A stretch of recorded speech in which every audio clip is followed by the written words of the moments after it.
Now, when I'm out there thrifting, looking for those interesting blasters, every once in a while I run into this kind of flip design that you see with the Nerf Zombie Strike Flip Fury. Even though Nerf has the best flip mechanic that I've seen in a blaster, it turns out they are not the first to do this type of design. Now, if we go back to 2011, it turns out DartZone actually came out with the Quickfire 12, which is essentially kind of the early version of this. This right here, we're going to talk about today. This is the latest and greatest offering from DartZone that features the flip functionality. This is known as the DartZone Quickfire Insurgent, and it's actually pretty cool. Now, believe it or not, Nerf still hasn't entered the scene for the whole flip firing type of functionality. 2012 comes around, XShot jumps in with the XS. This right here is a kind of a newer version of it. I don't have an original XS. I'm looking for one. Really cool looking blaster. I'll put an image here. But we can see that XShot's take on it is pull this thing, loosens the two, so then you can just kind of slap them on, or you can even do a little wrist thing and kind of finish the whole flip. So still kind of cool. Now, this blaster in particular is from Adventure Force. Anyone who knows anything about the Adventure Force line will know that it does include XShot, Buzzbee, and DartZone. This in particular is XShot, and this is known as the Hyperspin. Really cool blaster. And finally, in 2014, entering the scene was the Nerf Zombie Strike Flip Fury. This blaster is iconic, and with an upgrade spring, these things are really good. That's actually really good, even without an upgrade spring. Now, I have a strange relationship with the Flip Fury because I've never really purchased one of these. They just kind of started ending up at Flux Labs. And why do I have so many? Very strange. But that doesn't mean it's not a good blaster. I just happen to see them everywhere, so I never feel obligated to buy them. Now, the final blaster I want to talk about today is the XShot Dread. This one in particular has my face on it. Kind of cool. This is the new skins release from XShot. This right here is known as the Dread, and as we can see, it's just kind of a reskinned Hyperspin. These blasters are pretty much identical, but when you hold them side by side, the actual design work on them is not the same. It does have the same form factor, and ergo feels very similar, and performance is very similar. But wow, doesn't that Dread just look amazing? Really cool. Now, full disclosure, this blaster was sent in for review by XShot, but I liked it so much that I grabbed another one. This right here I got at Walmart. I believe these things are like 20 bucks or so, but they have so many different skins that it just makes you want to collect them all. Really cool. Oh, and did I mention they actually are very good? So really in today's video, we're going to answer the question of which one of these two blasters is worth your time and money, and which one's going to treat you the best. In the package of the DartZone Insurgent, it comes with the blaster, 2 targets, and then 12 darts. Now keep in mind, these are the newer red waffle darts from DartZone.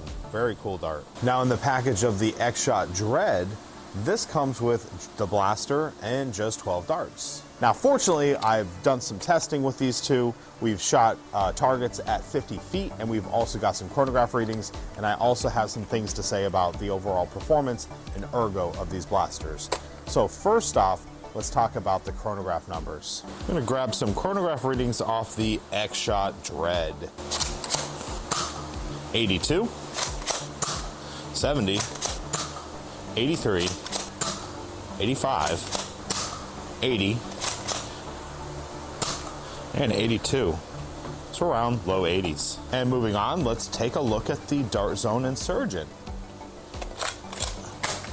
88, 87, 84,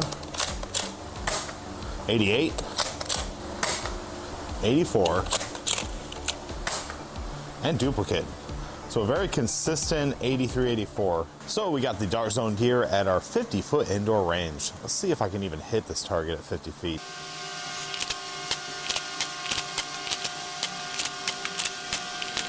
After doing the accuracy check on the DartZone Insurgent, I went and gathered all 32 darts that I fired at the target, and I was unable to hit it once. So I don't know if this is just me not being good enough, or this blaster just not really being a good tagger at 50 feet. I would say, however, the darts flew pretty straight, and I think this would be a good tagger around 30 feet. Here we are with the XShot Dread. This is my special edition version that was sent in from XShot. Thank you very much, XShot. Really cool looking blaster. Well, yeah, let's see if this thing can hit a target at 50 feet.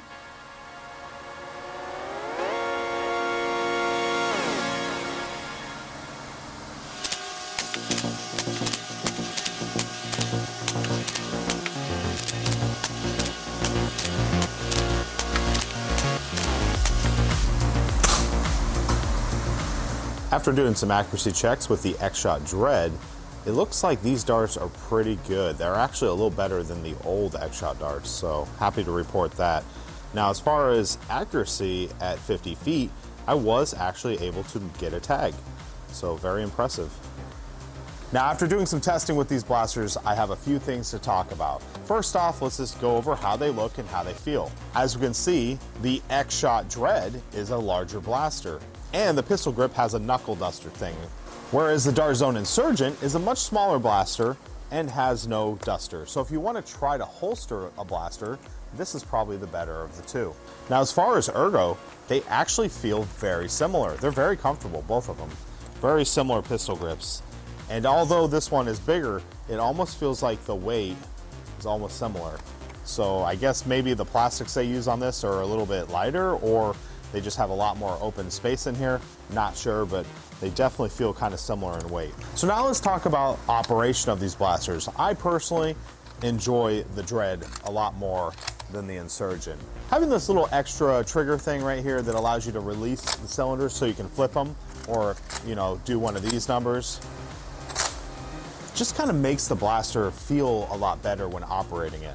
And the prime on it seems to be better as far as like how much room and real estate you have to grab onto. The Insurgent, it's a little bit smaller, and the prime is just a tad bit stiffer. Now, I will say the Dread features, you know, what appears to be kind of like a Picatinny, but it's not real. It's just kind of the notches, but not really anything to mount on. It does have a sling point on the bottom here and on the pistol grip. But other than that, there's not a lot of cool tactics going on here.